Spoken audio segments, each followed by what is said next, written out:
ओम नमो भगवते वासुदेवाय. सार्थ सुबोध ज्ञानेश्वरी. लेखन आणि वाचन सौ मनीषा भास्कर अभ्यंकर, महाराष्ट्र, मिरज 416410. अध्याय 6. ध्यानयोग. नियमिततेने योगाभ्यास फलद्रूप होतो. ओव्या आहेत 355 ते 359 आणि गीतेचे श्लोक आहेत 18 आणि 19. मागच्या भागात भगवान श्रीकृष्णांनी योगाभ्यासास नियमितता आवश्यक आहे असे सांगितले.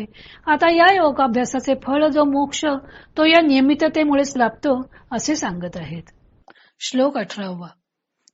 यदा विनियतं चित्तम आत्मन्येवावतिष्ठते निस्पृहः सर्वकामेभ्यो युक्त इत्युच्यते तदा. जेव्हा नियमन केलेले चित्त आत्म्याचे ठिकाणी लय पावते आणि जेव्हा सर्व प्रकारच्या इच्छांविषयी साधक निरीच्छ होतो तेव्हा त्याला योग सिद्ध झाला असे म्हणतात. श्लोक 19. यथा दीपो निवातस्थो नेंगते सोपमस्मृत योगिनो यत चित्तस्य युञ्जतो योगमात्मनः. वायुरहित प्रदेशामध्ये असलेला दीप ज्याप्रमाणे चलन पावत नाही तीच उपमा चित्ताचे नियमन केलेल्या व आत्मयोगाचे अनुष्ठान करणाऱ्या योगी मनुष्य संबंधाने जाणावे. तैसा युक्ती मंतु कौतुके अभ्यासाची या मोहरा ठाके आणि आत्मसिद्धीची पिके अनुभवू तयाचा. त्याप्रमाणे नियमाने वागणारा पुरुष ज्या वेळेस लीलेने आपला मोर्चा योगाभ्यासाकडे वळवतो त्याच वेळेला त्याचा अनुभव आत्मप्राप्ती रूपाने पिकतो. म्हणून युक्ती हे पांडवा घडे जया सदैवा तो अपवर्गीची ये राणीवा अलंकारी जे. म्हणून अर्जुना हा नियमितपणा ज्या भाग्यवानाच्या हातून घडतो तो पुरुष मोक्षाच्या राज्याने अलंकृत होतो. युक्ती योगाचे अंग पावे ऐसे प्रयाग जेथ होय बरवे तेथ क्षेत्र संन्यासे स्थिरावे मानस जयाचे.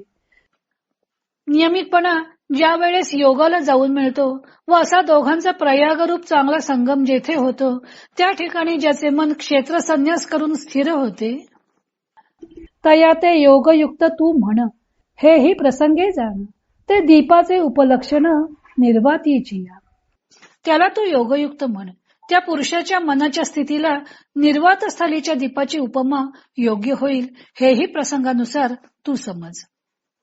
आता तुझे मनोगत जाणूनी काही एक आम्ही म्हणूनी ते निके चित्त देऊनी परिसा वेग. आता तुझ्या मनातील अभिप्राय ओळखून तुला मी काही थोडे सांगतो ते तू चांगले चित्त देऊ नये. श्रीकृष्णांनी येथे योगयुक्त चित्ताची व्याख्या केली आहे. चांगल्या रीतीने नियमन केल्यावर सर्व विषय सुखाची इच्छा सोडून आत्मस्वरूपाच्या ठिकाणी स्थिर होणारे चित्त हे युक्त चित्त असे भगवंत म्हणतात. त्या युक्त चित्ताला भगवंतांनी निर्वातीच्या दिव्याची उपमा दिलेली आहे. निर्वातीचा दीप म्हणजे वारा नसलेल्या ठिकाणी तेवणारा दिवा. वारा नसेल तर दिव्याची ज्योत अगदी निश्चल असते, जरा सुद्धा हलत नाही. तसे जे चित्त विषय सुखाने डळमळीत होत नाही ते युक्त चित्त. एकूण 3 मुद्दे या श्लोकात सांगितलेले आहेत.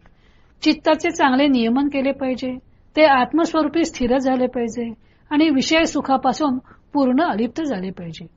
विषय सुखापासून मन अलिप्त झाले तरच त्याचे चांगल्या प्रकारे नियमन झाले असे म्हणता येते आणि असे चित्तच आत्मस्वरूपी स्थिर होऊ शकते. एकूण भगवंतांचा रोग विषयांच्या त्यागावर आहे. मनात विषय असतील तर ते वारा जसा दिव्याच्या ज्योतीला चंचल करतो तसे मनास चंचल करतात. तेव्हा मनाला विषय सुखापासून अलिप्त ठेवले पाहिजे. ज्ञानदेवांचा रोग विषय त्यागापेक्षा मिताहारादी युक्तीवर आहे. खाणे पिणे चालणे बोलणे या सर्वच गोष्टींचे नियमन केले की बाहेर युक्तीची मुद्रा पडे तेव्हा आत आत सुख वाढे.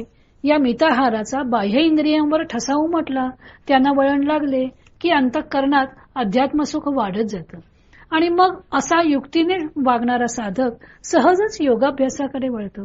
ज्ञानदेवांना ही सहजता महत्वाची वाटते, कारण बाह्य इंद्रियांना सहज वळण लागेल तर योगाभ्यासाचे कष्ट वाटणार नाहीत. ओढून ताणून योग साधना करण्यापेक्षा ती सहज घडली पाहिजे, मनापासून करावी असे वाटले पाहिजे आणि अशा सहजपणे घडणाऱ्या गोष्टीत यश हे हमखास असते. म्हणून ज्ञानदेव म्हणतात की अशा युक्तीने वागणाऱ्या साधकास आत्मसिद्धीची पिके अनुभवू तयाच. आत्मसुख त्याच्या अनुभवाला येते. म्हणून असा नियमितपणे वागणारा मनुष्य हा खरा भाग्यवंत आहे. कारण त्याला या नियमितपणामुळेच मोक्षाच्या राज्याची प्राप्ती होते. अशा स्थिर चित्तास त्यांनी प्रयाग क्षेत्राच्या ठिकाणच्या क्षेत्र संन्यासाची मनोज्ञ उपमा दिलेली आहे. प्रयाग क्षेत्री गंगा, यमुना आणि सरस्वती यांचा संगम झालेला आहे. त्रिवेणी संगम म्हणून हे तीर्थ प्रसिद्ध आहे. नियमितता व योग साधना या दोन धारा म्हणजे गंगा व यमुनेच्या धारा आहेत आणि सरस्वती नदीप्रमाणे आत्मस्वरूप ही गुप्त धारा आहे. योगाचे चित्त म्हणजे अशा तीन धारा एकत्र आलेले प्रयाग हे तीर्थक्षेत्रच झालं. मग योगी हा तेथेच त्या आत्मस्वरूपी क्षेत्र संन्यास केल्यासारखा होतो. अशा मनुष्यालाच योगयुक्त म्हणता येते. अशा चित्ताचीच निर्वातीच्या दीपाशी तुलना करता येते असा श्लोकाचा अर्थ त्यांनी एका ओबीत सांगून टाकलेला आहे. नंतर ज्ञानदेवाने श्रीकृष्ण मुखाने अर्जुनाला जो उपदेश केला आहे तो अर्जुनाच्या निमित्ताने सर्व साधकांना केलेला आहे. ही गोष्ट फार महत्वाची आहे. म्हणून ज्ञानदेव श्रीकृष्ण मुखाने अर्जुनाला सांगतात की तुझ्या मनातील अभिप्राय ओळखून जे मी तुला सांगेन ते तू चित्त देऊ नये. आता ज्ञानदेव सामान्य साधकाला काय उपदेश करणार आहेत तो भाग आपण उद्या पाहू.